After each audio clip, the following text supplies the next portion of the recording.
This is a L&L GA-60 feed-through radio frequency press.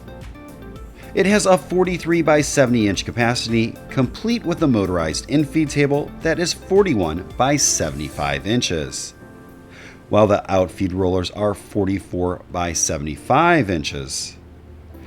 The RF generator is a 10 kilowatt.